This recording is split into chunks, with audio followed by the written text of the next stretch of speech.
In this video, we're going to be taking a look at the AndyCine AL360RGB video light. So let's take a look at it. And there it is. So this is a continuous video light that was sent to me by AndyCine.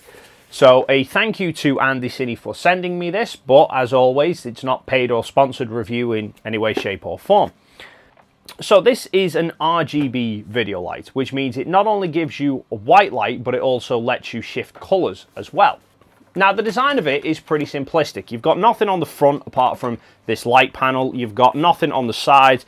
You've got a screw port on the bottom to take the included hot shoe stand that comes with it. On the back, you've got a display screen, 2 control dials, an input for mains power, and also a slot to take a battery as well. Now, this was where I ran into my first issue with the AL360, because it gives you dual power options. So the battery compartment here will accept the Sony NP F970 or F550 batteries, which obviously are not included. Then there's a port here to take an 8.4 volt DC input. However, that was also not in the box. And that isn't some mistake by AndyCine that they forgot to put it in this one box. If you go onto Amazon and look at the page, it clearly states as well, doesn't come with battery or mains power. I mean, I cannot think of a single electronics product that I've ever bought that doesn't come with a mains plug if it requires a mains plug, or at very least the alternate battery solution is a common battery like AA batteries, for example. I mean, I, for example, don't have the F970 mount batteries. I don't have any of them. The Fieldworld F5 that I tested a couple of weeks ago, that could take the Sony F970 batteries, but it could also take the Canon LPE6 batteries, of which I have a few lying around, and it also shipped with a charger. I mean, that's all you get in the box. You get the light, you get the stand, you get a small cleaning cloth. Now, this is a £75 video light, but if you're somebody who doesn't have Sony F970 batteries spare lying around, and you don't happen to have a charging cable that happens to fit this, then it's not really a £75 light, because to buy the batteries for this, even third-party batteries, the cheapest I could find with a charger was about £20. So suddenly you're looking more like a £95 video light. Now, thankfully, I had a spare cable lying around. The cable off that F5 monitor that I reviewed fits this. But if I wanted to use this in conjunction with the F5, I then couldn't. And the other problem that worried me as well is this is rated to 8.4 volts DC, but the power block for this rates it as being a 12 volt output. So in testing this, I've actually been forced to test this at a 50% higher voltage than what it's supposed to be operating at. Now, thankfully, in all the tests, I found it actually still works, but obviously I can't recommend that you do that. If you are somebody considering buying this, I can't guarantee that you're going to have the same result, and I cannot be held responsible that if you decide to buy this light and then use a plug that's higher power than what it's supposed to be, that you're not going to blow your light up. I have ran it for some prolonged periods of time, over an hour continuously, and it's not overheated, it's not malfunctioned in any way, shape or form. So I don't think it's caused a problem. However, it's a massive disappointment straight off the bat that AndyCine don't actually supply this with a mains plug. Even if they bump the price up to £80 rather than the 75, I would much rather have a plug dedicated for this, designed specifically for it in the box, than having to just make do with whatever I can find or guess at what plug I should be buying for it. Now, that aside, once we got this out of the box and actually had a look at it, for a £75 light, the construction's not as good as I was expecting. I mean, I wasn't expecting miracles, I expected it to be plastic. However, generally I find there's 2 kinds of plastic. There's the decent quality feeling plastic, and then there's the cheap tappy plastic, and this is the cheap tacky plastic.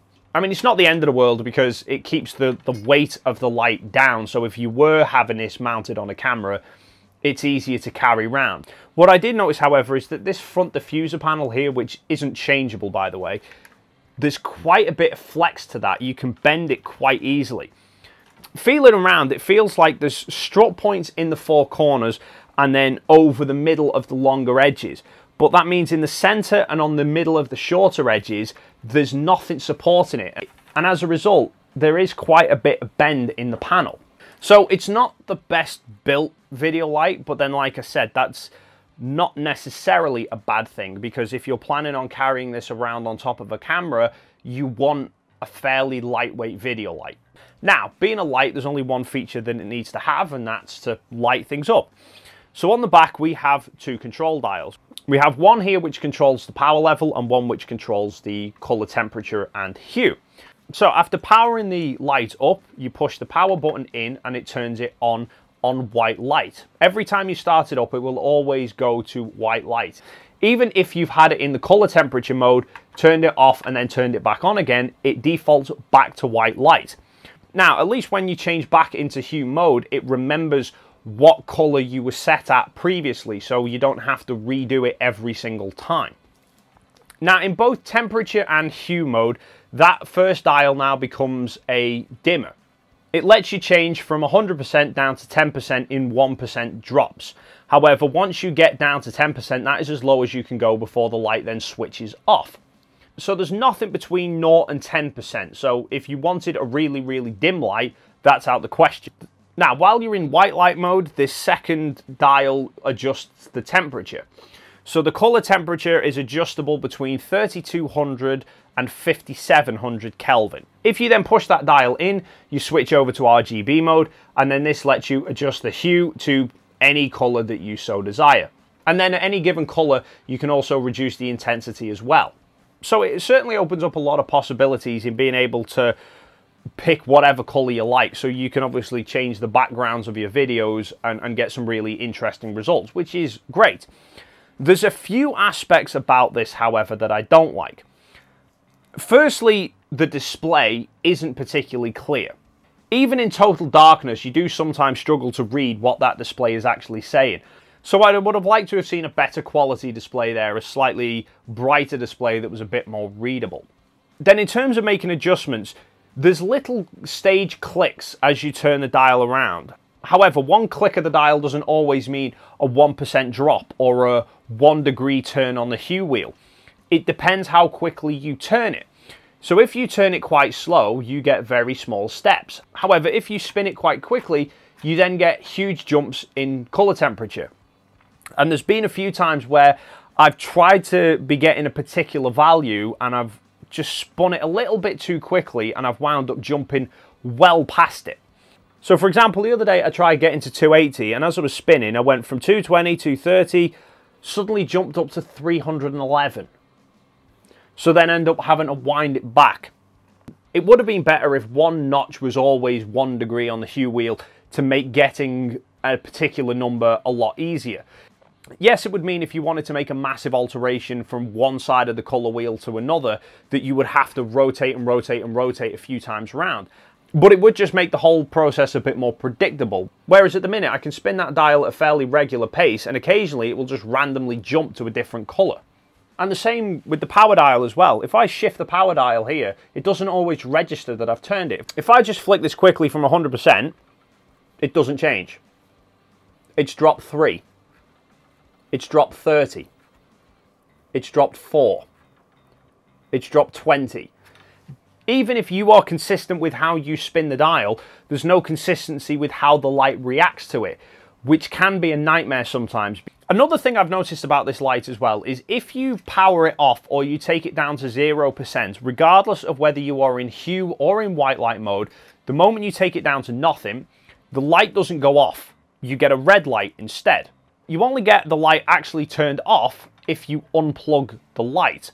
Now, it is possible that that is because I'm not using an 8.4 volt power bank like I'm supposed to be using. I'm actually using a 12 volt. I also haven't tested it under battery power, so I don't know if the light will stay like this if you are on battery power.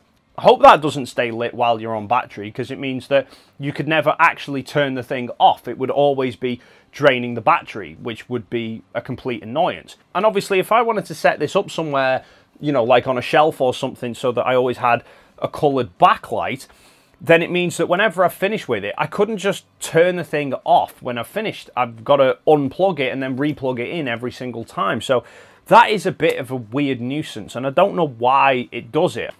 So that's it. Like I said, I think £75 for an RGB video light, it gets the job done. Okay, it certainly gives you a lot of creative possibilities with changing the colors of your background. From the video light perspective, it does a good job, but from a usability perspective, it can cause you a headache. But like I said, I am very disappointed that it doesn't come with a power supply, because if you don't happen to have spare batteries or a spare plug lying around, then it's not really a £75 video light. But that's it for this video. What are your thoughts and opinions on the AndyCine AL360RGB video light? Is this something you would consider buying, or do you think there are better options on the market? Leave your thoughts and comments in the box down below. Thank you so much for stopping by, and hopefully I will see you in the next video.